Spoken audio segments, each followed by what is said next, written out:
Hola, muy buenas tardes. Muchísimas gracias a todos por vuestra participación, por vuestro interés y por el seguimiento que hacéis siempre a todas las actividades que organiza esta asociación. Es muy gratificante para nosotros ver un salón así de lleno en un día como hoy, con una tarde llena de actos culturales como había. Tengo que dar las gracias también a esta institución del Casino Gaditano, siempre por su amable acogida,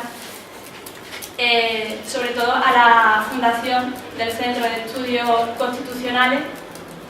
Tenemos que dar las gracias a la Residencia Militar de Cortadura, al Fuerte de Torregorda y al Castillo de San Lorenzo de Puntales.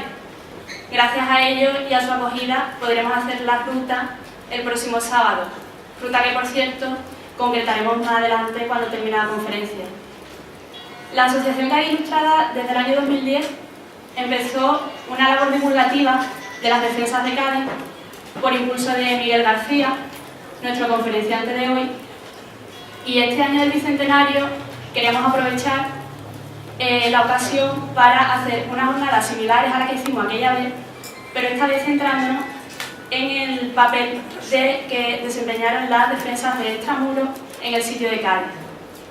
Así que sin más, os vuelvo a dar las gracias a todos y le paso la palabra a Antonio Ramos, que presentará a Miguel García. Muchas gracias. Buenas tardes a todos. Creo que la mayoría de los asistentes conocemos o conocen ya a Miguel García, pero es protocolario hacer una breve semblanza del conferenciante.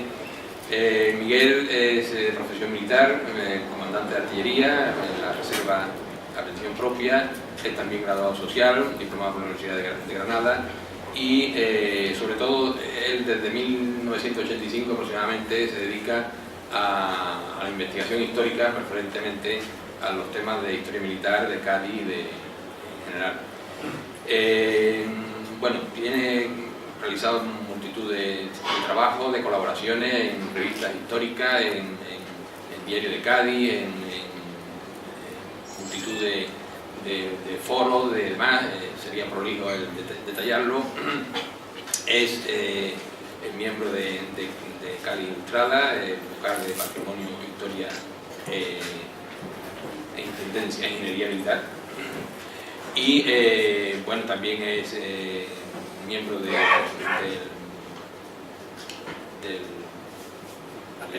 Ateneo, del Real Ateneo, y sobre todo exactamente del Ateneo Cultural. Él creó el Café Cultural, es una persona totalmente inquieta. Su bibliografía, pues tiene escrito el libro Regimiento de Artillería de Costa de la Villa de Rota, en el 2002, 3 siglos de historia del Regimiento de Artillería de Costa número 4, y sobre todo yo quería centrarme en sus 25 historias de Cádiz, que escribió publicado en el Diario de Cádiz desde 2000 a 2006. ¿Por qué me llama esto la atención? Bueno, porque leyendo los títulos de estas 25 historias de Cádiz, veo que Miguel no es solamente un militar que escribe historia militar, ni siquiera es una persona, es decir, es un historiador de lo militar, sino que es un militar que escribe de historia. O sea, le apasiona la historia, pero no la historia en general, la historia fría de datos, de grandes personajes, de grandes batallas, sino esa historia más cercana, más personal, y que, digo, de estas historias de Cádiz, podemos decir, por ejemplo, distintos títulos de artículos, Antonio Malagueño, víctima del 18 de julio, El último Chicuco, Francisco, una vida del barrio de Sano, Don Calixto, el mártir olvidado, es decir, una serie de historias que están ligadas a personas, porque, como dicen los manuales, en la historia, un historiador debe de ser cercano a su tiempo, y no limitarse a describir hechos pasados. Miguel es una persona apasionada, le gusta lo que hace, tiene una otra característica que es la valentía, no tiene pelos en la lengua cuando se trata, por ejemplo, de reclamar la Virgen del Buen Fin, que sigue estando en la alcaldía, y que tanto tiempo estuvo en el castillo de San Sebastián, o de criticar la actuación en el castillo, la última que se ha hecho en el castillo de Sebastián. Es decir, tiene que decir lo que dice, y lo dice además con honestidad. Tiene otra cualidad que es la objetividad, es decir, un historiador que se trate de serlo no debe de tener posturas irreconciliables, sino que al revés, debe de escribir pues tanto en un aspecto como en otro, es decir, debe ser lo más imparcial. Miguel lo es, él mismo escribe de los fusilamientos del 36, cuando sobre los masones, los militares masones.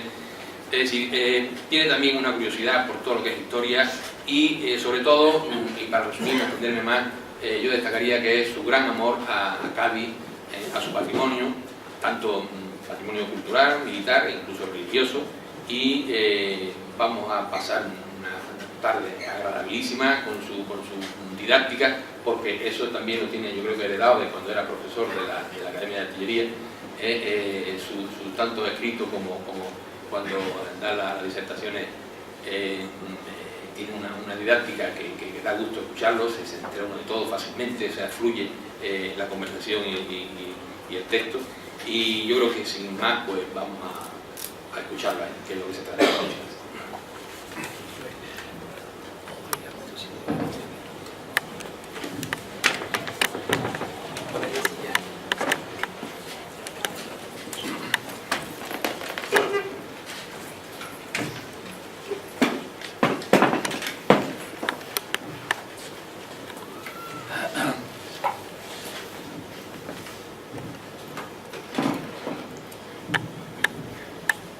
Bueno, buenas tardes. Repito también lo mismo que ha dicho Elena, la presidenta de la asociación. Tenemos que dar las gracias porque hoy, estando mi querido y admirado doctor Manuel Concha abriendo la apertura del curso del Ateneo, y estando mi querido amigo y compañero el teniente coronel Jesús Núñez de la Guardia Civil dando una conferencia sobre la Guardia Civil gaditana en la Diputación, pues el ver este salón lleno, pues a todos nos causa, a todos los de la Asociación Cádiz Ilustrada, nos causa satisfacción y nos da alegría, porque de verdad no lo esperábamos. Entonces, primero, gracias por vuestra asistencia. Esta conferencia y la ruta guiada que vamos a hacer el sábado es la segunda parte de un proyecto que ideamos, la Junta Directiva de Cádiz Ilustrada. Tuvo una primera parte en el 2010, que fue una conferencia que dimos en el Museo de la Plaza de Minas, sobre las defensas del Cádiz de intramuros. Posteriormente, el sábado siguiente, hicimos una visita guiada por toda la muralla de Cádiz, y para el 2012, con motivo del bicentenario, dejamos el celebrar la conferencia y la ruta guiada para hablar de los fuertes y baterías del Cádiz de extramuros, que son los que están, estas baterías, estas defensas, son las que están más unidas y llegadas, y fueron más protagonistas en el sitio de Cádiz. Voy a hablar del sitio de Cádiz principalmente, del siglo XIX, 1808-1812, de la actuación de las baterías que se hicieron en extramuros. Voy a hacer una pequeña referencia a los antecedentes de esas baterías, que naturalmente algunos se remontan al siglo XVI, siglo XVII, pero voy a hablar principalmente del siglo XIX, y un poquito del siglo XX, porque también me gustaría, si tenemos tiempo, y si no tenemos tiempo hoy, hablaríamos en la ruta guiada del sábado. Vamos a hablar un poquito de esas mismas defensas del Cádiz de Extramuros durante la Guerra Hispanoamericana de 1898 y durante la Guerra Civil y la Segunda Guerra Mundial, porque afortunadamente no tuvieron que entrar en acción ni en 1898, pero en 1936 sí, y eso, aunque fueron acciones sin importancia, pero también la tuvieron. Me gustaría dar una pincelada también del siglo XX, que es más fácil porque dispongo de fotografías. Naturalmente de la Guerra de la Independencia hay que poner grabados y planos porque no hay otra cosa.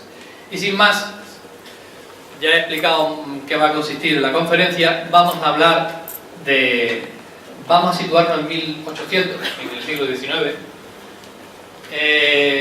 y vamos a empezar a hablar un poquito de cómo era el Cádiz de esa época. El Cádiz de Extramuros, como ya dije en la conferencia anterior que le dediqué al Cádiz de Extramuros, es una ciudad totalmente amurallada, llena de castillos y baterías, fuertes plataformas, baluartes por todos lados, hasta desde las puertas de tierra, dando la vuelta, empezando por San Roque y terminando por Santa Elena. Cádiz era una ciudad totalmente fortificada, amurallada, y esa defensa fue fundamental para que Cádiz tuviera ese siglo de oro, ese siglo XVIII, esa casa de contratación de India aquí en Cádiz, porque el comercio se podía desarrollar con seguridad. Y aprendimos muy bien la lección de 1596, aprendimos muy bien la lección de 1625 y la de 1702. Y aquí incluso, no solamente ya el rey y sus ministros, el gobierno, digamos, sino los propios comerciantes de la ciudad, los propios gaditanos, ya tuvieron que poner, y lo pusieron todo de su parte para contribuir en pagar y en costear todas las mejoras de toda esa defensa, porque con ello le iba su seguridad y con su seguridad le iba su negocio. Entonces, y ahora vamos a Extramuros, que nos encontramos en el Cádiz de esa época del siglo XIX, principio del XIX en Extramuros, pues eran, como todo el mundo sabe, pues había un montón de huertas, algunas casitas, algunos almacenes de recreo, algunos edificios del Obispado de Cádiz, muchos pozos y un dique arruinado por allí debajo de Puntales y poco más. Unas grandes playas que iban desde que terminaban los glacis, toda la parte de los corrales hasta Puntales, y desde Puntales hasta Cortadura, playas que era muy fácil desembarcar ahí, porque eran playas corridas, llanas, rasas, que era muy fácil hacer desembarcos ahí de un potencial enemigo. Y por la parte del océano, esto es la parte de la bahía, por la parte de abajo, pues normalmente no fue muy fortificada ahí, aunque había playa, la playa de Santa María, que es como se llamaba todo ese trozo desde Cortadura hasta el frente de tierra. Ahí solamente pues queda constancia de una, dos o tres pequeñas baterías, fortificaciones. Por ahí no se le dio importancia, porque la importancia de la defensa de Cádiz era la defensa del arsenal de la Carraca, la defensa de la bahía, el que ninguna escuadra enemiga pasara entre el estrecho que se hacía entre Puntales y Matagorda, que no pasara ninguna flota enemiga en raya y que no desembarcara precisamente en los alrededores del fuerte de Puntales. Y en los sucesivos planes de defensas, que se desarrollaron muchos desde los de Cristóbal de Rojas en 1598, una sucesión de ingenieros militares pasaron por Cádiz de primera categoría, todos pusieron su impronta, todos hicieron sus proyectos, lo desarrollaron. Lo primero que pensaron es, como ya he dicho, cerrar el estrecho, ese estrechamiento que había entre el Matagorda y Puntales, y poner ahí dos grandes o las fortalezas que pudieron poner, que fue el fuerte de San Lorenzo de Puntales y el fuerte de Matagorda. Y arrancando un poquito desde 1702, 1713, que fue cuando la guerra de sucesión, ya sabéis, Felipe V y el archiduque de Austria, que querían ser los herederos del trono de España, pues eso fue una gran enseñanza, y a partir de ahí se hicieron unas baterías que cubriesen desde Puntales hasta los glacis de las puertas de tierra, cubrieran esa zona de los corrales, esa zona de playa, donde habían desembarcado en 1596, habían desembarcado en 1625, Y en 1602 no, porque lo hicieron en los pañuelos, en notas, pero si hubieran podido también, porque era un desembarco en esas playas, cogían puntales por detrás con la ola y podían acabar y luego entrar en Cádiz sin pasar por el estrechamiento del arrecife ni nada de eso. Entonces, lo primero que hicieron fue, ya en esa época, poner 3 baterías que se llamaron la del Romano, que la hicieron en la punta de la Vaca,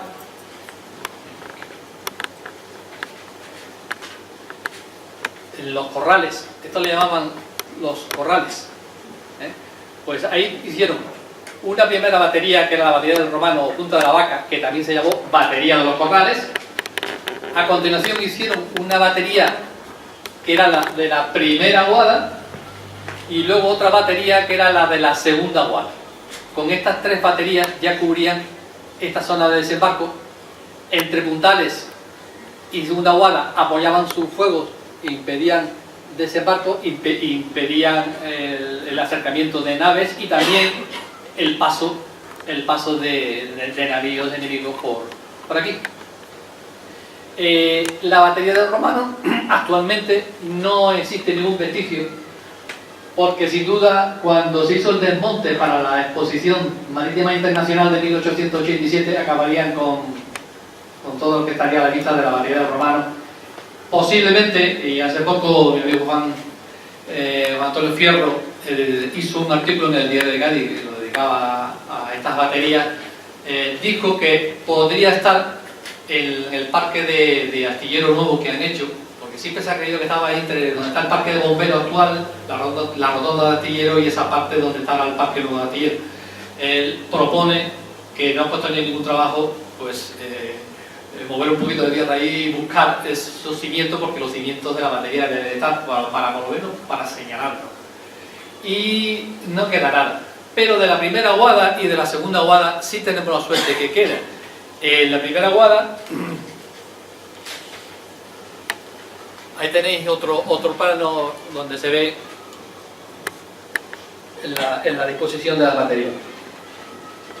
Y empezamos por la batería del Romano.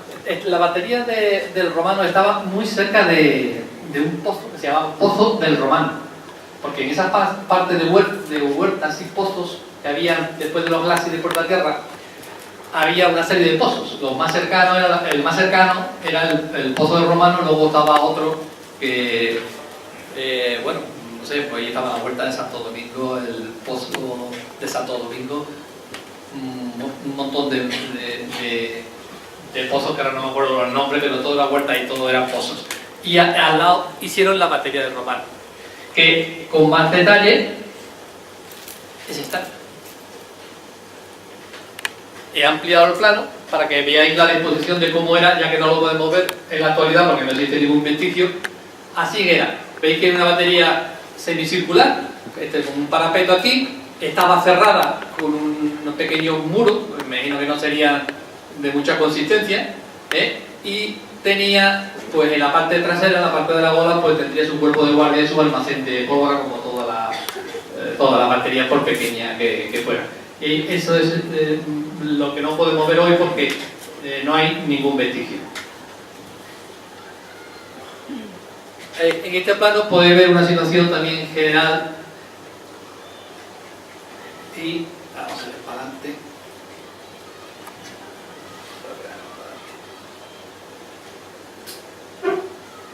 Ahí. Y después de la batería del Romano pasamos a la batería de la Guada. Ahí tenéis la batería de la primera aguada, que estaba también cerca de una aguada. Igual que la batería del Romano se llamaba porque había cerca un pozo, el Pozo del Romano. La de la primera aguada y la de la segunda aguada también había una aguada por ahí en medio. Y esa es la disposición, también era una batería pequeña, semicircular, y detrás también estaba cerrado con un pequeño muro, y algunos dicen que los muros tenían una pillera, tendría su cuerpo de guardia y su almacén de pólvora y poco más. La primera aguada, por si alguno no lo sabe, habréis pasado un montón de veces por el Corte Inglés. y por el Colegio Villoslada. Pues en la parte trasera del Colegio Villoslada, donde se entra para las mercancías del Corte Inglés y antes de llegar a la bajada del parking del Corte Inglés, ahí están los restos de la batería de la primera bala. Seguro que muchos habrán pasado muchas veces en dirección del Corte Inglés y no se han fijado que ahí está el parapeto o lo que queda de la batería de la primera bala. Esta es. ¿Veis? Esa es la parte trasera del Colegio Villoslada. Y ahí está lo que queda del parapeto. Me imagino que en el año 53, que creo que cuando hicieron este colegio, en el año 53, pues antes no había tanto cuidado con los vestigios del pasado y seguro que por lo pronto construyeron encima de ese muro, que es la parte trasera del colegio. Yo me estaba asomando por detrás de qué es lo que hay y conserva la forma, el muro es igual que el parapeto, semicircular. Han subido ahí hasta arriba de cemento para subir una rampa de acceso por la puerta trasera del colegio, pero ahí podéis ver lo que queda del parapeto de la batería de la primera bala. Seguro que cuando vayáis al Corte Inglés la próxima vez, os fijáis, naturalmente eso está abandonado, ahí hay los yerbazos ya porque de siempre, me han puesto allí un sillo, una alcantarilla delante de la batería. Eso, a ver si a alguien se le ocurre de aplanar eso, buscarle la profundidad y señalarlo, ponerle aquí está la batería. Es mucho pedir, pero vamos a ver, por lo menos lo pedimos y Cádiz Ilustrada puede hacer una campaña a propósito, ¿no? Y esta es la batería de la segunda guarda que con más detalle la tenemos aquí. Esta es la batería de la segunda guarda que está casi enterita, pero trasladada del lugar. Ahora está en la Plaza Santa Ana, no sé si la conocéis, de donde estaba, la han trasplantado un poquito de lugar y la han colocado aquí. Esto estaba al final de la avenida de Portugal, a la izquierda, cuando estaba la avenida del Perú, ahí estaba la batería. Yo recuerdo de chico, porque yo ya, como dije ayer en un programa de Andaluz, ya soy bastante mayor, y yo de chico recuerdo haber visto por allí, no sé si era una especie de cuartel de los flechas navales o que hacían allí. ¿Tú te acuerdas?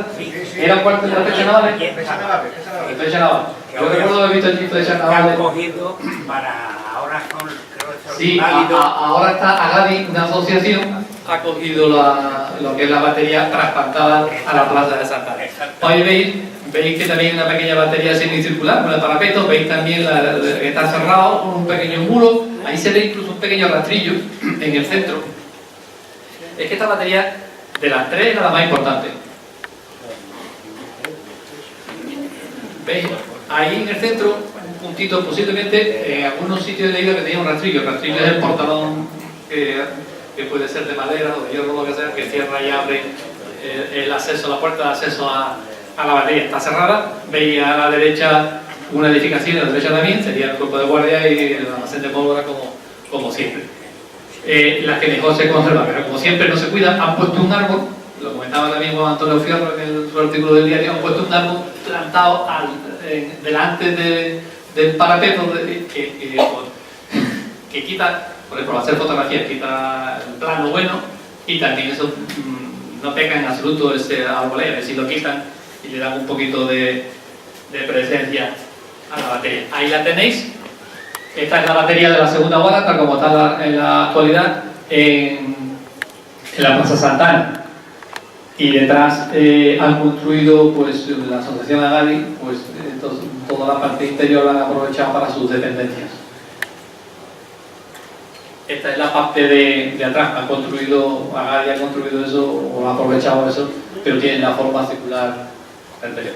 Todas estas pequeñas baterías que defendían esa playa entre Puntales y Los Glacis estaban hechas incluso para hacer cañones, pero normalmente, y en esta época, en la época que nos ocupa, en la Guerra de la Independencia, tenían 4 cañones. Pero esto de los números de cañones en cada batería es una cosa muy difícil de ajustar, porque en función del momento, de la época y de las disponibilidades, si en el mes de enero tiene 4 piezas, puede ser que en febrero tenga 3.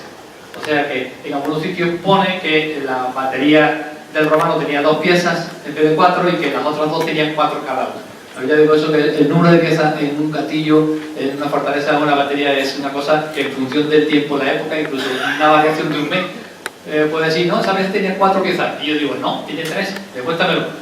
3 piezas. Ah, sí, ¿esto cómo es? Porque resulta que la pieza se la llevaron porque se tropeó por no sé cuánto. Entonces, pues, no voy a cansar con el número de piezas. El plano inglés que puse de 1811 pone el número de piezas que había, que por eso lo he elegido, aparte del que nos dice la situación, pone el número de piezas que había en cada batería. Y aquí tenemos otra batería que hicieron en esa zona. En algunos sitios he leído que estaba colocada, es una batería de morteros que se hizo ya en el sitio de Cádiz. Pone que estaba entre las aguadas, o sea que si dice entre las aguadas, pues estaría entre las baterías de primera y segunda aguada, pero no, me quedo con otros libros y otros sitios donde pone que estaba entre la segunda aguada y puntales. Era una batería de mortero construida según tiene toda la planta de cómo se construía la batería de la época, que tenía hasta 9 morteros. Fue una preocupación constante durante todo el sitio de Cádiz el artillar y el defender las playas, tanto desde los glacis hasta puntales, como desde puntales hasta cortaduras. Esta es una parte de playa que era muy fácil realizar desembarco y coger por la gola al fuerte de San Lorenzo del Puntal, y era muy fácil coger por la gola, que estaba totalmente desguarnecida, del fuerte de Cortadura, que como ya veremos en aquella época y ahora no estaba construido como se proyectó. Entonces, voy a contar un par de batallitas, que es lo que gusta de esta preocupación de la Junta General, de la Junta Superior, de la defensa del sitio de Cádiz. La preocupación constante que daba el defender esa playa para evitar los desembarcos. Y entonces hubo una ocasión en que hubo una confidencia, eso lo recoge Vicente Pérez de Sevilla en su libro, lo he visto por aquí, La artillería española en el sitio de Cádiz. Recoge esta historia de que hubo una confidencia procedente de Moguer y también de la costa dominada por los franceses. Ya sabéis que durante el sitio de Cádiz hubo un trasiego enorme de costa dominada por los franceses a Cádiz, a costa gaditana, de embarcaciones. Los franceses pasaron mucha hambre, entonces pues había gaditanos que le llevaban comida y otros pertrechos a los franceses, y había una comunicación entre costa y costa, digamos, extraoficial, muy abundante, y había naturalmente sus espías y sus cosas. Y entonces pues hubo un chivatazo, hablando así vulgarmente, una confidencia de que los franceses estaban preparando una gran operación que iba a tener como maniobras de diversión o de distracción un desembarco para tratar de entrar en puntales por detrás por la gola, y en Cortadura también, porque Cortadura en aquella época, y ya he dicho, igual que ahora, no estaba acabado. Había un proyecto de 5 baluartes, como ya veremos, pero solamente se habían construido 2. Entonces los flancos de Cortadura estaban vendidos, como se dice vulgarmente. Entonces era una gran preocupación pues cubrir ese trocito que quedaba entre el baluarte de Santa María de Cortadura y la playa, para que no se metiesen por detrás de Cortadura, y había una gran preocupación porque no se metiesen por detrás de puntales. Entonces ahí se hicieron, entre puntales y Cortadura, antes del chivatazo que estoy hablando, ya se construyeron un reducto inglés y 3 baterías más, Sierpe, Furia y Venganza, con lo cual cubrían esto. Pero ya estoy hablando a finales de 1810, en diciembre hubo el chivatazo de que efectivamente los franceses iban a atacar en fuerza por Santipetri, por Fuente Suazo, pero iban a hacer maniobras de diversión desembarcando y atacando por aquí. Entonces pues se tomó las medidas oportunas, se reforzó la parte del flanco derecho, tal como si hubiera Cortadura en su parte derecha. Había un malecón ahí para impedir el paso de las aguas, se planó el malecón, se artilló, se pusieron fuerzas inglesas, se tomaron todas las medidas y se pusieron unos puestos de observación a lo largo de puntales y toda esa parte. Y no sé si estará por aquí el padre Oscar, nuevo párroco de San José, de San Antonio, pero le comentaba yo esta mañana, que estuve con él, de que se montó un puesto de observación en la torre, con la parroquia de San José de enfrente, en la torre de la derecha se montó un puesto de observación, un observatorio para vigilar los movimientos y posibles desembarcos de las fuerzas francesas. Y naturalmente se hizo lo que nosotros los militares llamamos defensa lejana.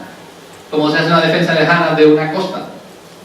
Pues con barcos, con navíos, con algo que antes que llegue el enemigo a la costa, pues lo defienda. Y entonces ahí hicieron un gran papel en evitar, en disuadir a los franceses de hacer desembarco, tanto en un lateral como otro de puntales, en ambas playas, gracias a las cañoneras, las fuerzas sutiles que se llamaban, que mandaba pues Valdés y otros ilustres marinos, de los muchos ilustres marinos que tuvimos aquí durante el sitio de Cádiz. Porque nuestros marinos no eran unos marinos cualquiera, eran unos marinos, pero eran unos intelectuales, unas personas con mucha cultura, y no eran simplemente unos marinos de guerra, eran unos intelectuales, gente muy preparada. Entonces, el 6 de diciembre de 1810, pues, fue cuando ocurrió este chivatazo, pues se extremó tanto las medidas de vigilancia y observación del enemigo en tierra y en mar, porque las fuerzas sutiles hicieron un trabajo impresionante partiendo de unos apostaderos. En la Guarda había un apostadero de lancha, y con esas lanchas por delante impedían que las lanchas y cañoneras de los franceses se acercaran a la costa también. Luego contaré una batallita que pasó en Puntales, en la cual intervinieron las fuerzas sutiles nuestras.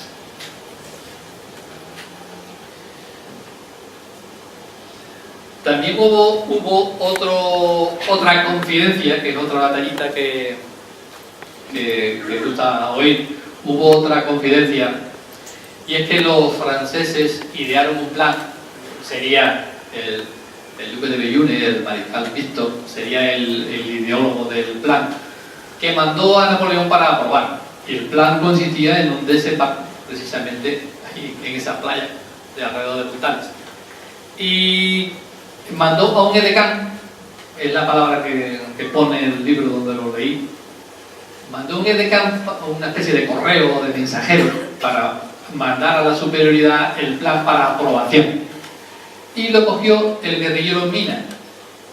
El guerrillero Mina, o sus guerrilleros interceptaron a este edecán, le cogieron los planes y se los mandaron a la regencia, y la regencia se los mandó al entonces ministro de Marina, que era José Vázquez Figueroa, que tomó la medida también oportuna y colocó allí las fuerzas sutiles adecuadamente también, con lo cual se disuadió una vez más a los franceses del desembarco en esta zona. Y ahí tenemos, ya después de todo lo que hemos hablado, de estas pequeñas baterías secundarias del complejo de Puntales, tenemos lo que era así el fuerte, que no era una batería, era un fuerte con varias baterías de San Lorenzo del Puntales. Se pierden los tiempos, su creación, los tiempos pues podemos partir desde Juan Batista del Calví en 1564, pero más con propiedad desde 1588-1589, que ya empieza a haber ahí un torreón, un artillado, un fortín. Fue reconstruido varias veces, porque como sabéis, en 1596 el torreón que había pues fue totalmente arrasado. Luego en 1625 también fue totalmente arrasado, tuvo que ser reconstruido otra vez en los años 30, 1630 por ahí, y varias veces reconstruido. Pero siguiéndonos a la época que nos ocupa, el fuerte de Puntales no es el fuerte de Puntales que conocemos hoy, porque el fuerte de Puntales que conocemos hoy es el fuerte que se ve desde que Rafael Cerezo hizo los planos y ideó ese frente de mar ovalado que vemos hoy.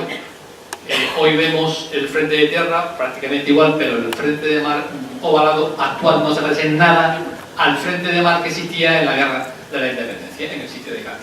En el sitio de Cádiz, la parte de mar era estaba constituida por 12 semibaluartes, como un cuadrado, y uno estaba en dos alturas, y uno más bajo, un baluarte centrado en el centro de la fortaleza, terminado como si fuera un triángulo.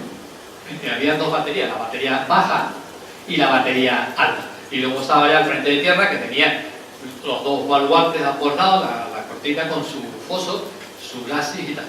Cosa que hoy no vemos los glacis ni vemos nada, porque también a 186 metros del fuerte de San Lorenzo del Puntal se había construido unos años antes, en el siglo XVIII, la batería de la Victoria, que tenía una posibilidad de meter hasta 14 cañones. Bueno, pues ahí vemos más o menos la distribución. Veis que tiene una forma cuadrada al frente de mar, con el triangulito delante, dos alturas, no se parece nada a lo de hoy. Vemos los dos baluartes, tiene forma de una beca, el foso y lo que era la batería esta que estaba afuera, el camino de acceso. Eso no existe hoy. Otra vista del fuerte de San Lorenzo del Puntal.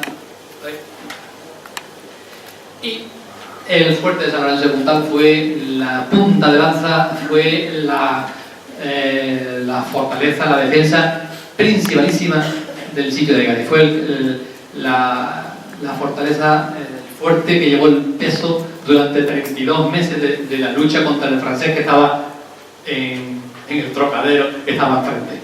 Porque una vez que los ingleses, a los cuales les permitimos ocupar Matagorda, ya hablaremos de los recelos tanto de la regencia de Castaño como de los propios el jefe gaditano, los recelos que había de los ingleses, pues se le permitió ocupar Matagorda, pero como sabéis, los ingleses hubo que desalojar Matagorda, arrasaron Matagorda, porque ellos consideraban que era un peligro para Cádiz el que eso cayera en manos de franceses. Todos los cañones los clavaron, lo destruyeron, y dejamos todo lo que es la península del Trocadero, todo eso por Luis, que se había construido también durante la Guerra de Secesión, al igual que en Castilla y Sebastián, se dejó en manos de los franceses. Y Puntales fue la punta de lanza. Fueron 32 meses de lucha constante, de fuegos de contrabatería contra las baterías de los franceses que habían apostado en la otra orilla, fuegos de hostigamiento, fuegos de apoyo a nuestras fuerzas sutiles, fuegos de prohibición. Bueno, no sé si estoy hablando demasiado técnicamente de un plan artillero, pero vamos, 32 meses lanzando balas de cañón con su batería alta y su batería baja, y toda la batería de mortero y todo lo que había alrededor, para evitar los desembarcos, evitar que pasaran por ese estrechamiento hacia el caño Santipetri, hacia el arsenal del Carraca, los barcos franceses, las cañoneras francesas. Fue una lucha constante. Dice por ahí en la rueda de memoria que fueron más de 50.000 los disparos que se hicieron durante los 32 meses desde Puntales dirigidos a los franceses. Dicen que fueron por lo menos 15.000, por ahí no hablo de memoria, los que recibió, los que encajó las baterías del fuerte de Puntales. Hubo 14 muertos, 38 heridos, 40 contusos. Fue una lucha constante. Ahí pues dieron máximo las fuerzas que lo defendieron. ¿Quiénes defendieron el fuerte de Puntales? Pues lo defendieron naturalmente, pues antes que nada, los artilleros profesionales, los facultativos, los del tercer departamento de artillería que estaban aquí destinados, que era un destacamento que era pequeño, ¿no? Los oficiales facultativos, los profesionales de la artillería, que fueron complementados con una compañía de los artilleros voluntarios distinguidos de Extramuros. Creo que fue la segunda compañía la que se constituyó allí al mando del capitán, creo que era Franchi. Estaba el teniente Manuel Alba, estaba uno de los héroes, digamos, por su muerte trágica, el subteniente Manuel Sobremonte, y los ingleses, porque se tiende a olvidar que la batería alta de Puntales la defendieron, fue servida por los ingleses, y la prueba es que consta el fallecimiento en acción de guerra y de un soldado inglés y de heridos ingleses al recibir impactos de los franceses en la batería alta. Prueba inequívoca de que la batería alta estaba servida por artilleros ingleses, y también había soldados ingleses no solamente en Puntales, sino en las cercanías de Puntales, porque ahí todos los almacenes de madera, los barracones, todo se derribó para dejarlo libre para la defensa, y se apostaron también soldados ingleses de infantería en esa zona para defender la zona de posible desembarco. O sea que también los ingleses estuvieron defendiendo Puntales y también tienen su pequeña cuota de gloria de la defensa. ¿Qué acciones destacarían esos 32 meses de lucha constante contra los franceses desde el puerto de Puntales? Pues hay un hecho que ocurrió el 11 de diciembre de 1810 que fue importante porque fue una acción heroica de un par de artilleros españoles, de los voluntarios gaditanos, que es que explosionó una granada en la batería alta y produjo eso la explosión de un arcón de cartuchería que estaba en la batería baja. Y claro, lo más normal, la reacción lógica es salir corriendo, porque si eso explota, pues te coge, lo más normal es que todos los que tengan alrededor pues fallezcan. Efectivamente murió un artillero y otro fue herido, pero hubo dos artilleros muy valientes que en vez de salir corriendo, pues fueron a por una rica, una tinaja de agua, y con la ayuda de otros dos más le echaron el agua a otro halcón de cartuchería que estaba al lado, que se estaba prendiendo fuego, que iba también a explosionar, y evitaron pues la explosión de ese otro segundo halcón de cartuchería que estaba en la batería baja. Fueron recompensados con los escudos de distinción, porque la cruz era para los oficiales y el escudo de distinción era para los sargentos y los soldados. Y también hay que destacar la acción heroica del albañil Juan Romero, ya conocéis.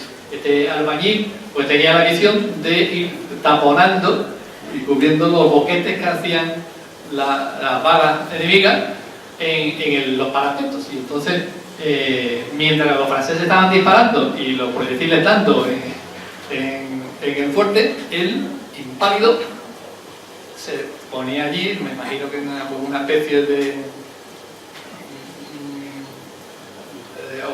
o va con cuerdas o lo que sea, andamio, pues él, impávido, seguía tapando y taponando los desperfectos causados por las bombas francesas.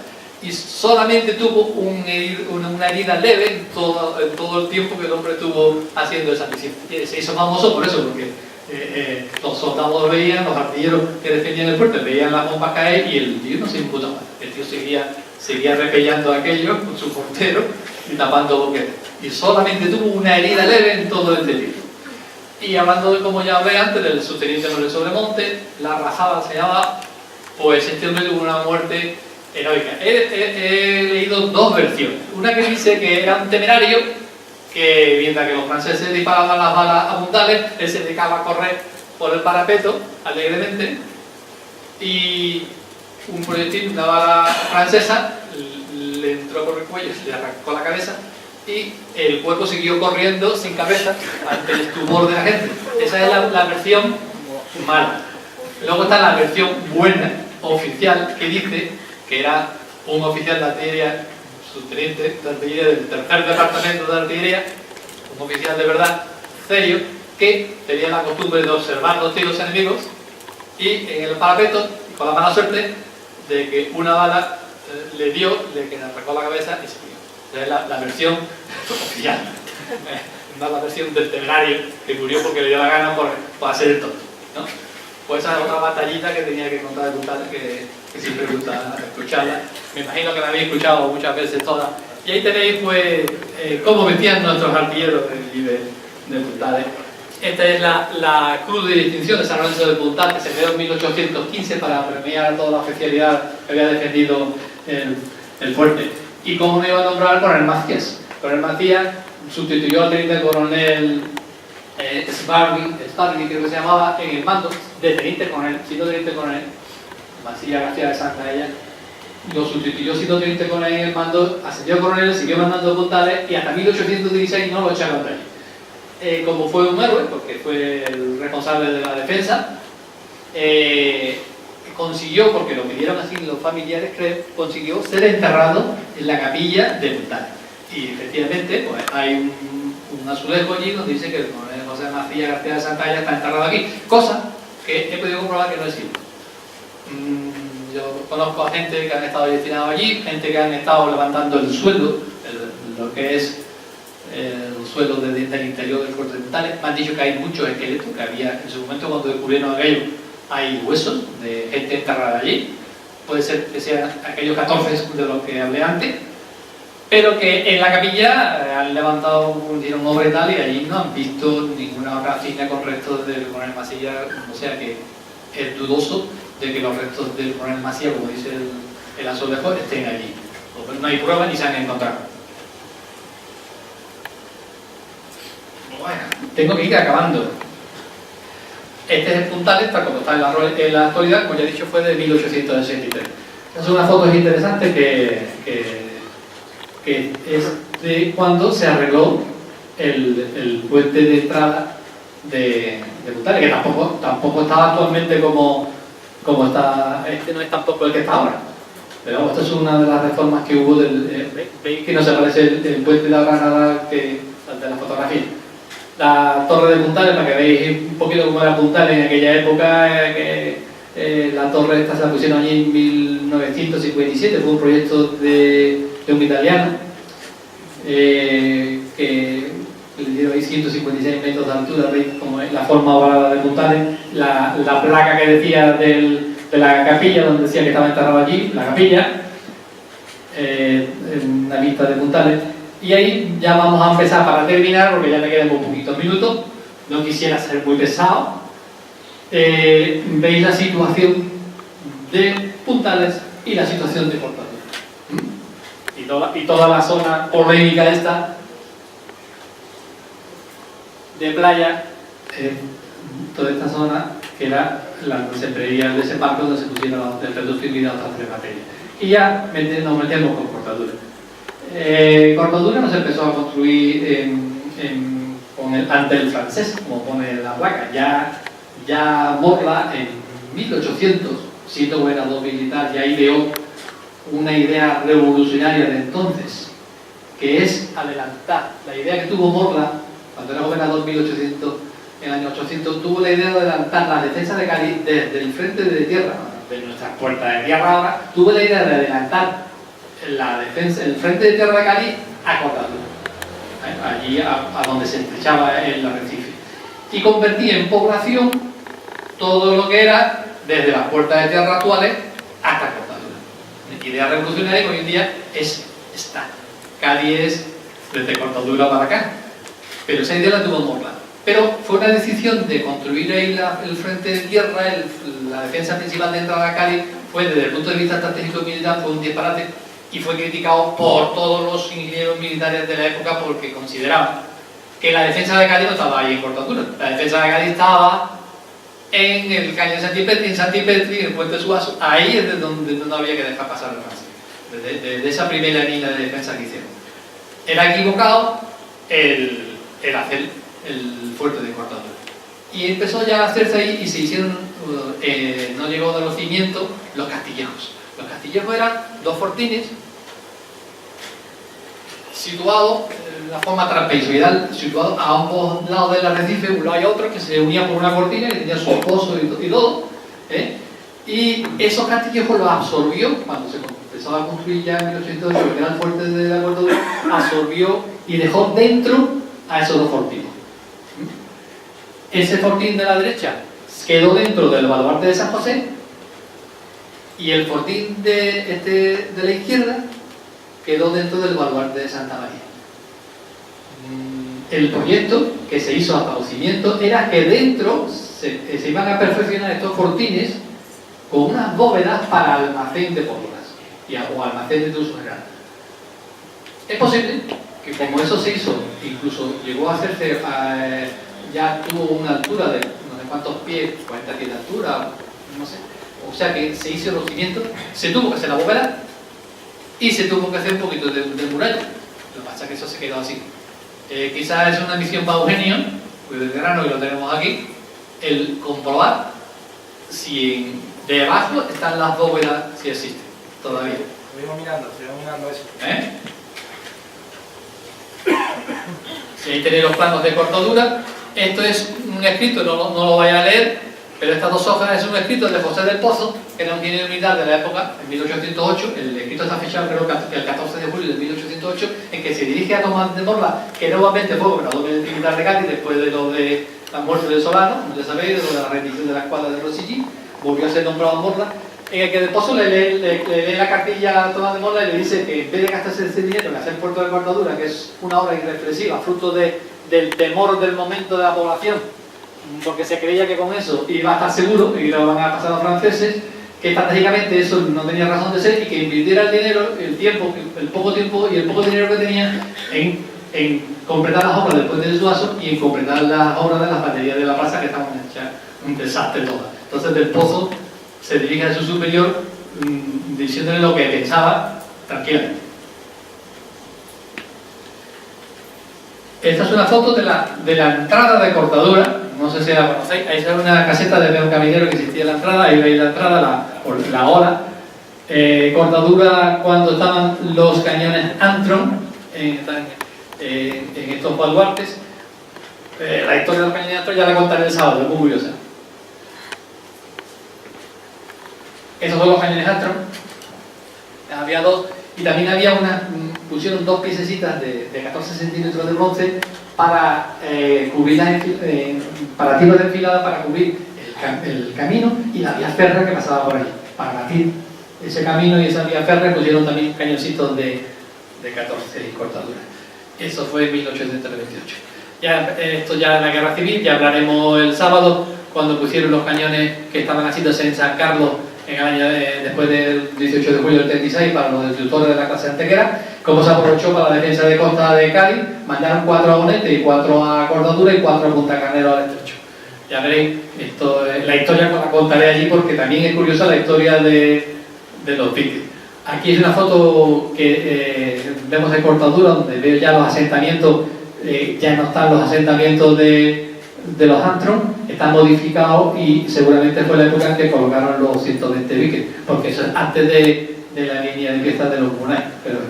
Y los Munay Argüelles, que podéis ver, que veremos el sábado de Cortadura, no estaban en Cortadura hasta el año 40, desde 1915 que fueron Artía, la batería de avanzada, estuvieron allí, en lo que es hoy el Paseo de Santa Bárbara. Lo llevaron a Cortadura, o sea que ya llevan su historia los Munay Argüelles, que veremos el sábado. Ya contaré también que es el Abato Maldonado de los Munay Argüelles. Y Cortadura también pues se le fue defendido desde el punto de vista antiaéreo con estos cañones Pique que se trajeron de Menorca, de Mahón, que tuvieron su acción de guerra y dispararon, bueno, pero no, eso no, los de 120 sí tuvieron acciones de guerra durante la Guerra Civil, estos no, porque estos fueron artillados en el 41 y afortunadamente no tuvimos que defender Cádiz de aviones durante la Segunda Guerra Mundial. Diversas fotografías de cómo era Cortadura y todas las obras que se hicieron entre el 41 y el 42. Todo el puesto de mando nuevo que se hizo, una vista desde la playa. Esto es una foto curiosa, donde se ve todavía los restos que se ven en la playa, porque claro, quedaba un hueco enorme con la marea baja en el flanco izquierdo de Cortadura y hubo que poner ahí rejas y obstáculos para impedir el paso del los búnkers que se pusieron. Hoy todavía vemos lo de la parte del colegio de Cortadura, lo de la parte de la derecha se quitaron. La caseta del proyector, que ya hablaremos el sábado, cañones 88, otros cañones tal, y esas son diversas fotografías de unas escuelas prácticas del año 56 que sin duda el coronel Castellón y mi amigo el capitán Pérez le gustará tener, que ya se la veré, porque aquí nada más que están unas pocas. Y ya vamos, y terminamos con Torreguarda, porque ya me estoy pasando del tiempo. Torreguarda pues desde 1603 tiene una historia impresionante. Durante la guerra de la independencia no tuvo mucha importancia, y nada más que hubo cinco cañones. Ya cuando vayamos a Torreguarda explicaré. Torreguarda era una torre que en 1898 tuvo que ser demolida junto con parte del fuerte y se dejó lo que queda hoy. Ya hablaremos del frente de tierra y del frente circular que había. Esto es Torreguarda en la guerra de la independencia, y esto ya es Torreguarda en el año 32. ¿Veis? La Torreguarda sin la Torreguarda. Porque este señor se llama Manuel González de Rueda, fue el ingeniero de la Marina encargado de entre 1932 y 1933 hacer las obras en el fuerte de Torreguarda y restaurar la torre.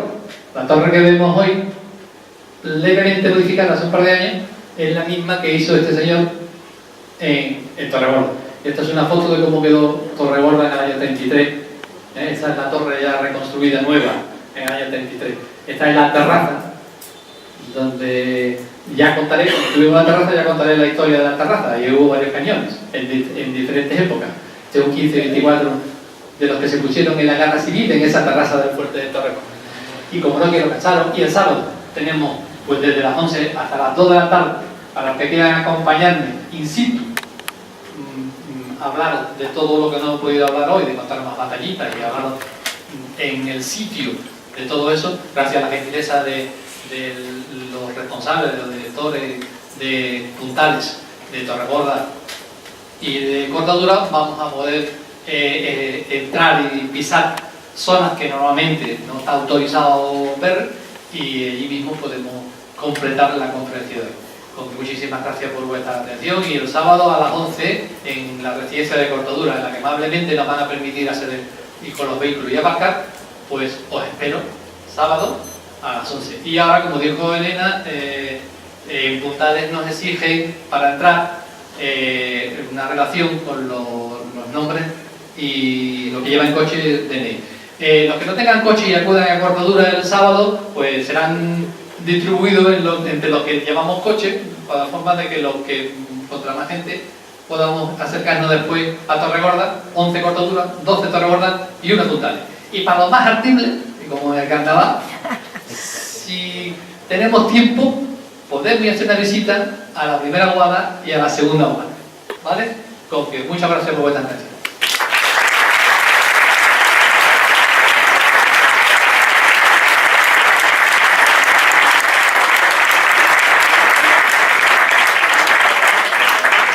Bueno, pues enhorabuena, Miguel, por tan completa y amena disertación. Y ahora sí, si alguien tiene alguna pregunta, alguna duda, ahora es el momento de... ¿Sí? Buenas tardes o buenas noches. Muchas gracias, Miguel, por tu conferencia, te felicito. Gracias. Nosotros nos hemos conocido en Donde Fácil Verte, que es en el archivo municipal. Ah, Nos sí. conocimos hace unos años. Pues sí. Yo, mi nombre es Antonio Peinado, soy representante de la Asociación de Vecinos de Segunda Guada. Pues sí, me habló Teo de... Bueno, creo que estuvimos hablando en el despacho de Teo, ¿no? Lo que pasa es que no ha cuajado la conferencia o algo que queríais de mí.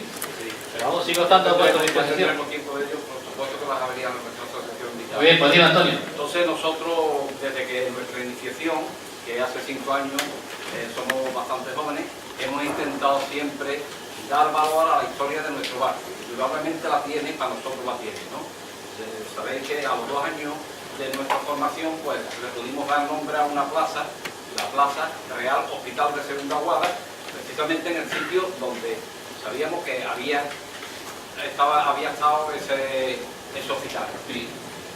Hace 1 año y medio aproximadamente creo que hubo el evento del bicentenario más importante de Cádiz, que fue la aparición de los restos del hospital de Segunda Guada. Exactamente, que mi amigo Javi, que también lo habrá visto por el archivo municipal. No, y ahí en el mapa también... Sí, a la derecha de la segunda guada se ve perfectamente el rectangulito del hospital, que para los que, por si acaso no lo sabe nadie, está muy cerca de la gasolinera África, punto de referencia importante. Donde está la plaza Real Hospital Segunda Guada, desde la Avenida Portugal a la calle Alcalá de Guadaira. Pero aparecieron aquellos restos que gracias a la pronta intervención de la asociación están reservados, que son están reservados en los depósitos municipales con vista a hacer un monolito en dicha plaza, recordando al hospital. También tenemos lo que es, y me alegro que haya salido y te haya extendido bastante, como es la batería, el lienzo de la batería de Segunda Guada. Nosotros estamos intentando cambiar el lenguaje. No nos gusta para nada el cuartel de Flechas Navales, porque el cuartel de Flechas Navales su inicio estuvo en el balneario La Palma y nadie lo recuerda, nadie lo dice. Sí, yo tengo muchas fotografías de ese... Y nosotros, sin embargo, estamos intentando que los propios vecinos, empezando por los vecinos, sepan decirle aquello batería de Segunda Guada porque tiene su importancia histórica. Y a ver si quitáis el árbol. El árbol, estamos, para la semana que viene nos vamos a reunir porque es un monumento BIC, como lo sabes, que tiene interés cultural con la Junta de Andalucía. Nos vamos a reunir con el delegado de Cultura de la Junta de Andalucía y vamos a tratar de quitar también el árbol porque eso fue una plantación que hizo un vecino y nos hemos podido enterar. De iniciativa privada, que se llama. Y ahí está eso, o sea, que a ver si intentamos quitarlo y limpiarle. Y bueno, yo me alegro también de una cosa que escucháis Perdona, que no se me olvide, ¿y el cuartel de la Guardia Civil qué? Bueno, ¿Habéis investigado el tema? Tenemos fotografías, está invitado a todos a ver la asociación, que allí tenemos precisamente una colección, es una exposición permanente desde la entrada hasta el último rincón de la asociación, donde exponemos la historia del barrio. ¿Y el de Carabineros lo tenéis? ¿Allí en la misma estación? Lo tenemos. Entonces, yo me ha alegrado una cosa mucho de lo que he escuchado, que por lo visto es lo único auténtico de la fortaleza que existe en Extramuro, que es la batería segunda guarda, que se haya desplazado un poquito. Yo lo siento. Bueno, y el de la primera guarda, aunque sea más desconocida que la segunda guarda. Pero es el que está más entero. Yo Sí, lo siento claro. por mi amigo Elde, Sí, que, pues, tiene que tiene puntales, que está transformado. un gran trabajo que hizo José Manuel en Punta de ese señor. Y en fin, de todos modos, yo me gustaría que ustedes prolongaran vuestra visita el sábado hasta la batería segunda guarda. Pues yo encantado, lo que pasa es que la gente tiene que comer y si a la una empezamos puntales, pues procuraremos antes de las 2. No hay mucho que ver puntales. Pero hay mucho que contar. Vale, muchas gracias. Nada, Antonio, encantado. ¿Alguna otra pregunta? Pues nada, pues Elena, no hay más preguntas. Ya están cansados de todo lo que he contado. Como ya habíamos dicho, los que estén interesados en la ruta del sábado se pueden acercar y nos dan sus datos para que podamos entrar en el castillo de Elena Punta. va a tomar nota ahora de los que no estén apuntados porque ya hay 30, ¿no? Sí. Por lo menos hay 30 ya apuntados.